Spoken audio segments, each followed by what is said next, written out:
All right, we got another call coming through the pipe. Air code 208. You're now on the air, Rothschild Radio. Me? Oh, yeah. Hey. Yes. I was going to ask you, Todd, how do you deal with a male who's ruined your game with females? Like a Oh, man. You know, he's talking shit about you. Hold on. Wow. I am surprised you asked that. You talking about a blue 42 cock block, right? Yeah, that's what I'm talking about. That's a standard blue 42 cock block. And I'll tell you right now, I was just at the gas station, and I was thinking about back in the day, I had a couple friends that ran this to a T on me all the time. And then I realized, dang, they're not my friend. I better stop partying with them. What you got to do is, first of all, you got to really distance yourself from them. Because you can't be in close proximity with the blue 42 cock block, because anything you say or do will be used against you when you're not looking. That seems to make sense. Yeah. So that makes sense. How do you know this person? Do you grow up with him? Is he like a business partner, a work partner? No, he's more of a friend of the girl, but he fucks shit up for everybody. Any male who tries to approach this girl, he just says, oh, all sorts of shit about him, and oh, he did this, and this to this girl this one time. And the other problem is that the girl keeps trying, the whole pack of girls try to protect him, and oh, he's just being a good friend. How is he being a good friend? He's just saying a bunch of shit about legitimate people. Well, they're just an asshole. No, he is a fat girl. You got to understand, he's the center. He might be a male. Oh. He might be a male, but he is the fat girl, and you got to approach him as so. You can't. I know he's a man, and when there's that conflict, you want to get all caveman and you want confrontation. But you have to approach him like a female, like he's a fat chick, because he is the fat chick in that relationship with all those friends. He will shoot you down as you saw. He's trying to dominate the situation? Yes, and he wants control of the circle of friends, and he wants to say who comes and who goes. So you gotta really take a nonchalant attitude to that, even though you probably want to punch him in the neck. Okay, you gotta what you gotta do is, how often do you see him? How often do I see this guy? Yeah, do you party with them and the chick and this dude and all that? Probably about once a week. Okay. Somewhere around there. What you got to do is you got to hold your temper, okay? And when you drink with them or party with them, try and show some interest in what he's talking about. Try to be a friend. Not be a kiss ass, but show you willing to keep it civil in front of the chicks he's talking shit to you, talking shit about to you, of you. You know what I'm saying? Say he's in the room and all the chicks are around, and he brings something up. Show interest in it.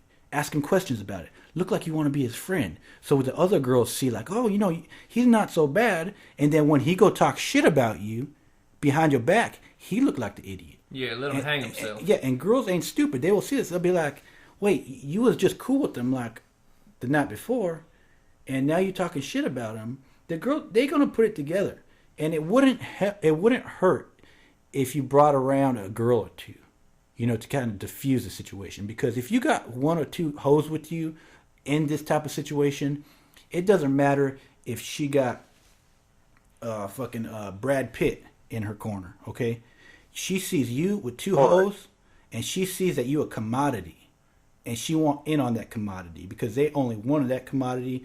That means she got to cut some throat to get there. Avery, wouldn't you agree? Absolutely, 100%. And if all else fails, maybe just put a laxative in his drink. Send him home early. You know what I'm saying? I don't know. Yeah. But yeah, that seems like a pretty good idea. Come at him civil, and don't show any ill regard towards him, and let the female see that you're willing to keep it real, and then enough shit talking from his end, and it'll make him look bad. Yeah, I mean, if you're killing them with kindness, they're gonna see that. They're like, you're a cool dude who's level-headed, and this guy's emotional and just bitch-like, and it'll be easy for them to make a determination about who's the one they should be, sleeping with. Is this guy is he a homosexual? Me? No, he's straight. He's straight to my knowledge. I don't. Is he trying to like get with this girl that you got your eye on, or is he just like No, fucking shit up? And here's the weird thing, guys. He sits there and he purports himself out as like a heterosexual guy. Yet, as Todd said, he almost acts like a fucking fat girl. He is the fat girl. He'll sit there and just blow pussy up for other people. He blows the pussy up. He doesn't take it. He doesn't do anything with it. He just wants to dominate the situation and fuck things up for other people. Okay, so let's say... I don't even understand that kind of mentality. Let me present you with the hypothetical. Let's say me and you are chilling at a party, right? And these two hoes come up to us. And he comes up to us as well. And so it's me, you, two hoes, and this fucking fat chick that's a dude. So what you're saying is he'll do whatever necessary to keep me and you from hooking up with these two hoes. Right. That type of cockblock. Okay. Yeah, that's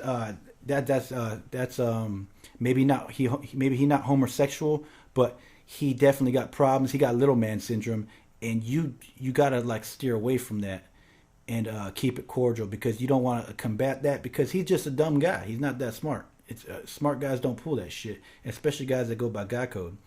He gonna do whatever to flood I call it flooding the conversation, because when you're talking to a hoe, you want to keep it back and forth, back and forth. You don't need someone chiming in, fucking shit up, like you say. So you want to not balance the conversation. If you got some witty comebacks, that will help. Like, I got a friend that says stupid shit all the time when I'm talking to hoes. I was gonna bring that up, that I've seen Todd respond with cleverness, and that's tended to work. And you got to respond almost like it's got to be witty and it's got to be quick, and it's not gonna put him down, but it's gonna set the tone where. As like this guy, you know, he's a guy that just always says dumb shit. You know, don't take him to heart. You know what I mean? Even if you have to lie, say fuck man, say you got Down syndrome. You know, he don't want to admit, or he just coming out of the closet. You know, he don't want to admit it. He's just really rebellious right now. I don't know why he's trying to make me look bad. But if whatever you could do, as long as you can make that hoe laugh, whatever hoe you going after, as long as you can make her laugh with him in the situation, you the winner. You're gonna win. Yeah. And he'll feel it too. He'll know that's defeat. That shit burns. Yeah. If he responds, if he blows up, it just makes him look even more ridiculous. Not too much you can do in that type of position. You just gotta keep composure, have a good time. If you could bring around a hoe or two to compliment you like ornaments, that's good. It always makes you look good. But just take it easy and try to be funny. Always be funny. That wins everything, especially at party time. Okay. Well, thanks, Todd. Thanks, Avery. Hey, no problem. Thanks for the question. Thank you. I'll see you later. Bye. All right. Keep it crispy. We got Man, he brought a Blue 42 cock block. I was just thinking that at the gas station, man. Really? Yeah, I was like, man, that pisses me off so much. Oh, we've been kind of on a. I don't want to jinx it, but we've had some pretty good calls tonight. Watch Jamal call back. Right There's one on waiting right now. I'm putting him in. But that's crazy. It ain't Jamal. It's somewhere else. Area code 630. You're on the air. What's up, guys? This is Ben from the west suburbs of Chicago calling in again. Hey, what's up, Ben? Yeah. Yeah, I wanted to, bring a little UFC, MMA in the mix, and it's a big weekend coming up with Chael and John Jones. What kind of a shot do you guys give Chael? Because I don't give him a shot on God's green earth, I think he might have a shot. Because every time I write someone off so bad, I'm always surprised. Just like a fluke accident? Yeah, like Vitor Belfort almost broke John Jones' arm. No one gave him a chance. Oh, he did break John Jones' arm, but no one gave him a chance. So I think we're going to have a closer fight than we think, and I think it's going to be a decision, because I don't think John Jones is going to put out Chael Sonnen. I think that's going to be the surprise. Maybe John Jones might slip on like a wet spot. Knock himself out. Chael's a big dude. I saw him in person. He's a pretty big dude. He's like 6'2". Talks a lot of shit. And he walks around like at 220 at least. So size-wise, he's pretty much the same size as John Jones. Strength-wise, he might even be stronger, and he's a wrestler. So he could really rat fuck John Jones on this one. And like I said, because I don't give him a chance, I think he has a chance. Everyone's writing him off. He's probably going to be like a 5-1 underdog. So he has no pressure. He just got to implement his game. And I think at best he'll come out going to decision. Still losing, but taking it to a decision where no one thought he'd make it past the first round. Are there any other good fights on that card? Yeah. Yeah, who else is fighting? Mark Hunt and Dos Santos was the co-main event. That's right, and that's another one. That's going to be a barn burner because I don't see Dos Santos finishing Mark Hunt. And Mark Hunt's getting kind of old. But he's like on a 5-fight win streak. And he got that fucking Samoan power from down under. And that means Dos Santos going to have to dodge that right hand for 15 minutes straight. If that right hand lands anywhere near Dos Santos' cabeza, it could end the fight. That's where it gets dangerous. Because I was thinking about betting on this fight, and I was thinking, like, I don't see Dos Santos finishing the fight. Mark Hunt always has KO power. It's going to go to a decision probably if Dos Santos wins. Is he going to dodge it really 15 minutes straight? You don't know. So I didn't bet. So that could be another surprise, but yeah, I didn't bet because it's a pain in the fucking ass to bet anywhere in California, man. Unless you got a good bookie. My predictions though. Dos Santos wins split decision. John Jones wins unanimous decision, but I think he's going to get hurt in the fight. I think who we expect to win is going to win, but they're not going to win as dominantly as we expected at all. Well, that sounds like it'd be boring to watch. Yeah. Well, if you see John Jones get dropped with Chael Sonnen's right hand, like Chael dropped Anderson, that could fucking wake some people up. Yeah. So it could be one of those again. Yeah, how do you feel about Mark Hunt's ground game, though? I mean, he's really had, a surge here with his striking, but I still feel like his ground game is pretty suspect. It is. He had turtle on his back. We all know that. But is Dos Santos going to get him on his back? That's the thing. And I've really never seen Dos Santos work his ground game to his advantage. I haven't seen that. He's always staying on the stand-up because his ground game, his takedown defense so good, he's willing to stand up the whole fight because he's confident that he can knock anyone out. So we don't see his jiu-jitsu mentality at all. He might use it against Mark Hunt, but then again, he got to take Mark Hunt down. And Mark Hunt like a fucking solid rock. He's like 5'10", 260. That's hard to take down. Does he still wear definitely puka shell necklaces? What's that? Mark Hunt, didn't he used to wear a puka shell necklace? No, I think that was a Mighty Mo. But they all in the same category. They got one punch power that could knock out anything. Right. But yeah, I don't really see them being too dominant, either one, in both fights. Yeah. Okay, kind of shifting gears here. What do you guys think of Alex Jones? Are you guys big fans of him in InfoWars or not? I'll tell you why I watch Alex Jones. Take it easy, Tom. We only got 15 minutes. I don't know how. Yeah. I know you got a lot to say on this. Okay. You watch Alex Jones, Avery, right? I do. Yeah. I'm going to tell you what I do with Alex Jones. He always reporting news, and it's fact to a certain extent. But what he do is he dramatize shit. He over-dramatizes shit, and he sensationalizes it to the point where people, they won't watch. You know what I mean? He's like a Chicken Little on caffeine. You know what I mean? Right. He like, everything he say is always to the maximum. You know what I mean? So-and-so this, and got shot 10 times, and so-and-so really got shot 5 times. You know what I mean? He exaggerates everything. He reports the truth to a degree where people doubt it. But it's the truth. As long as you is willing and smart enough to know that you could splice the hairs and get to the truth that he's reporting, it's good. But a lot of people take everything he say to be truth and to the degree he reported, and that's not true. Yeah, for him to bring so much emotion to it, I almost feel like why don't you write a song about it if you want to give it to us that way? Well, you know what? I'll tell you right now. What gave it up for Alex Jones is on his website. He got an area called advertisement, and he writes ad copy. Do you know what ad copy is? Yeah, it's like sales lingo. It's sales lingo. I mean, he personally writes the ad copy. Like you can hire him? You can hire Alex Jones to write whatever business you have. Wow. Let's say you sell shoes, and you don't know how to write it down on paper. You go, okay, Alex Jones, I'm willing to pay you $500 to write my advertisement and make my shoes look as awesome as possible So knowing that, he got that in his head. His lexicon, his vocabulary is to a maximum. Isn't that like a little ghetto for him to be having that side business? No, it's right down his alley. What I'm saying is that's how he reports the news. Whenever he reports an article, whenever he reports an event, it's always the most important event. It's always the most important thing you need to know of that day, and it's in the headlines. It's like, fuck, wow, is the world going to end? Really? Let me read this article. Right. Oh no, it's not going to end. But he's really just taking cues from mainstream news anyway. I mean, how many times are they like, something in your refrigerator might kill your children? Find out what it is at 10 o'clock. And that's exactly it.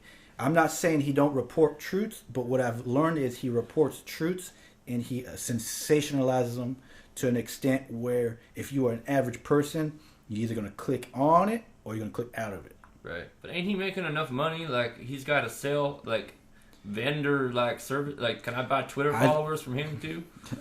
I wouldn't be surprised. I know. I bet you anything on his videos. He's probably got like 10 accounts, rogue accounts, where he argues with commenters. Yeah, that's the type of person he is. And it's like, dude, just report the news, man. Come on, give it to us.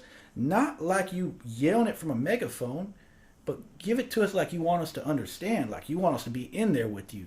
Not like you want us to be like, oh shit, I gotta grab my gun. Oh shit, oh man, I don't got enough food in my refrigerator. Right. You know, like what the fuck, man?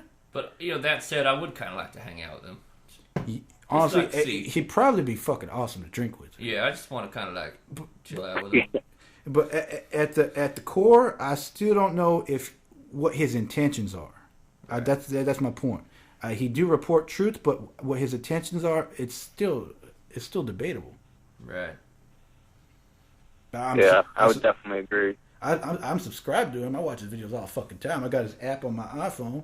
He's entertaining, but come on, how many people is at that level where they could split the hairs? Where, okay, he said this, but maybe it's really not like that. Like when he was on Piers Morgan. Right. All he had to do was take a fucking chill pill. Right. And argue the facts. Yeah, it's really easy to make that argument. But he turned into a chick or something. Yeah, and everyone I talked to who never heard of him was like, oh, he's that crazy guy on Piers Morgan. I was like, fuck, man, he really fucked that one up. Right. He could have played it cool. He could have showed up with a nice, like, black shirt, unbuttoned, and just chill, lean back, and be like, you know what, Piers, you from the UK, you don't know what you're talking about. Your facts is out of date. Oh, they misinterpreted. It was kind of funny when he started doing his accent, though, all pissed off. And then he talks about boxing him, man, with American shorts on, like he's Apollo Creed. Come on, man. You really gonna pull that shit, man? This ain't 80s. He's a character. Yeah, but he make, like you say, you know what? He got us talking about him, and that's the whole goal of his whole shtick. You know what I mean? Yeah, I definitely feel like he starts off good, and but then he goes too far into the details and just fucking like ends up, like you said, getting too emotional and just over satiring it and just he's almost doing like the same act in the mainstream media, except it's like the complete opposite, coming from a different direction. And it's really and he got a lot of commercials playing, so like that's another thing. It's like is he doing this to bring attention to the products he's selling? You know what I mean? Like, is he trying to maximize exposure to his money? Where he's making his money, or his message? Which one is it? I mean, I understand he's got to. It takes a lot of time to put together a show like that. He's got to feed. He's probably got a family. But another thing, have you ever listened to his Y2K broadcast? No, I don't. He was around that long ago. Okay, I was really into Alex Jones until I listened to his Y2K broadcast. Go look it up. It's all over YouTube. It's like, man, he was stressing. He's saying nuclear power plants going down in Philadelphia. Nuclear power plants going down all across the United States. And I'm like, what the fuck? He really fell for that? It's like, if he's genuine, then or if he's not genuine, you still shouldn't take him that seriously. Yeah. It's just a matter of how much you want to like him. But that's the society we live in. We got these people and these characters and everything. It's like you can only believe it to a certain degree, and you got to take what you can from it and come up with your own answer from all of that. You know what I mean? Because ultimately it's up to you what you believe, and just make an educated decision and don't rush. But I listen to him a lot, and yeah, man, I wouldn't put all my eggs in the Alex Jones basket for sure. I wouldn't do that. Otherwise, you'd be prepping for fucking 50 years, and then like all of a sudden you like, fuck this, I'm gonna eat this food, and the next thing you know, a nuke goes off. Right. You know what I mean? So just take it easy and whatever. Just take it slow, man. And whatever he reports, always look into it a little further and get your own answer out of it. Right. Yeah. Sometime you guys gotta do like a trucking stories video, like your personal experiences out there on the road, or I don't know if you go all over the country or wherever you've been out there trucking. I wanted to do that. You go film it yourself, motherfucker. I ain't going all over there. I actually want to do that next time I go to Arizona because I fucking love Arizona. You know what you should do? You should get one of them dash cams like they have in Russia. You know where they always see crazy shit because they got a camera on the car. Avery. Yeah. We'll get a rent a truck, and we'll do this, man. We'll get insurance on it. We could return the steering wheel. That's good. All right. Okay, you know what? You might have given us an idea. We'll do that, especially next time I go to Arizona, because I fucking love driving through that place. Yeah. Depending on the time of year. What's that? Not even like necessarily like a view from the road, but just like like your experiences, like what you've seen out there. 'Cause, I'm sure like you gotta have some crazy stories about what you've seen go down and stuff. Oh yeah, man! I swear, I'm not even gonna lie. Every gas station is a different story. Every gas station, every pit stop is a microcosm of life. So I think that's a good idea, and I think we should do it because it really enlightens people from a different angle and give them a different perspective. Yeah, I'm sure it'd take a lot. Take a lot of time. So maybe take your time with it and stuff and put it together. Right and everything. That reality show would be better than any of the bullshit I've seen. We should do it. Because you know what? It happens all the time. Might as well document it. Yeah. Hey, I'm down with that. And you know what? We'll give you a shout out. We'll give you a little credit in it once we finally accomplish that and get to it. Because it took, like I said, it took me a year and a half to get to this radio show, and I finally did. Right, and we're still working on the album that's about 5 years in the making. Yeah. So sometimes we'll do that. It'll be great.